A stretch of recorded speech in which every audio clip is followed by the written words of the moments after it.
पाठ 6 कबीर सुधर गया। पाठ की तैयारी। आइए देखें आप कितने समझदार हैं। हर एक सही जवाब के लिए स्वयं को एक अंक दीजिए। सबसे ज्यादा अंक पाने वाला सबसे ज्यादा समझदार होगा।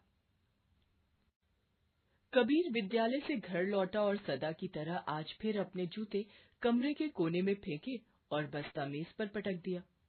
बस्ते से कुछ चीजें बाहर गिर पड़ी। उसने अपनी गेंद उठाई और खेलने चल दिया। तभी उसे लगा जैसे कोई चोट लगने से कराह रहा है। कबीर: अरे, ये आवाज कहाँ से आई? कमरे में तो कोई नहीं है। कबीर कमरे में लगे पर्दे के पीछे खड़ा होकर सुनने का प्रयास करने लगा। कबीर आश्चर्य से: अरे, शायद ये तो मेरे जूते और जुराबों की आवाज है। जूते: आह, बहुत दर्द हो रहा है। हमारी हालत तो देखो। कबीर हमें ठीक से नहीं रखता। स्कूल से आते ही हमें कोने में पटक देता है। पॉलिश भी नहीं करता। जुराबे: भैया, हमारी हालत भी खराब है। हम तो फट भी गई हैं।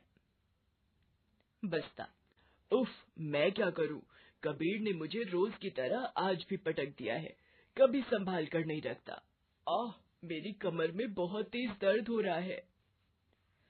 तभी रबड़ रोती रोती बस्ते से निकल कर आगे आई। रबड़: अरे, मेरी दशा तो देखो। बस्ते भैया, वो मुझे बहुत जोर से रगड़ता है। देखो तो कितनी काली हो गई हूँ मैं। वो मुझे कभी साफ भी नहीं करता। पेंसिल: तुम ठीक कहती हो। मुझे भी कबीर कभी प्यार से डिब्बे में नहीं रखता। मैं भी इधर उधर पड़ी रहती हूँ। इससे मेरी नोक जल्दी टूट जाती है। बार बार छिलने से मुझे बहुत दर्द होता है, पर उसे जरा भी परवाह नहीं। जब उसे दर्द नहीं होता तब वो परवाह क्यों करेगा? इतने में मेज पर गिरी हुई किताबों में से एक खिसक कर आगे आ गई। पुस्तक, दुखी होते हुए: अरे, हमारी ओर भी तो देखो। हमारी तो जिल्द ही फट गई है। वो कॉपी में लिखने की बजाय हमारे ऊपर ही लिख देता है। जगह जगह लिखकर हमें गंदा कर देता है। हमारे पृष्ठ भी फट गए हैं। हमें इधर उधर पटक देता है। हमें भी दर्द होता है। कॉपी, आंसू बहाते हुए: अरे पुस्तक बहन, वो तो हमारे सफेद पृष्ठों पर अक्षर भी ठीक से नहीं बनाता।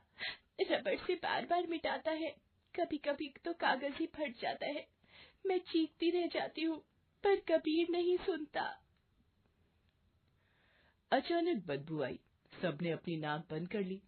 सबने देखा कि टिफिन धीरे धीरे ढक्कन खोल रहा है। टिफिन शर्माते हुए: अब इसमें मेरी क्या गलती?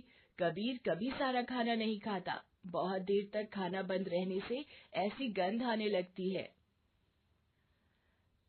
पेंसिल बॉक्स: मित्र, दुखी क्यों होते हो? चलो मिलकर कबीर से बात करते हैं। कबीर पर्दे के पीछे चुपचाप खड़ा सबकी बातें सुन रहा था। वो पर्दे के पीछे से निकलकर सामने आ गया। मैंने तुम सबकी बातें सुन ली हैं। मैं बहुत शर्मिंदा हूँ। मुझे क्षमा कर दो। मैं अब तुम्हें बहुत संभाल कर रखूंगा। सफाई का भी ध्यान रखूंगा। कबीर ने बस्ता उठाकर उसे साफ किया। पेंसिल, रबड़, रूलर को डिब्बे में रखा। कॉपियों किताबों पर नई जिल्द चढ़ाई। खाने के डिब्बे को साफ किया। जूते जुराबे सही जगह रखे। कबीर का बस्ता बहुत खुश था। उसमें रखी सभी चीजें मुस्कुरा रही थी।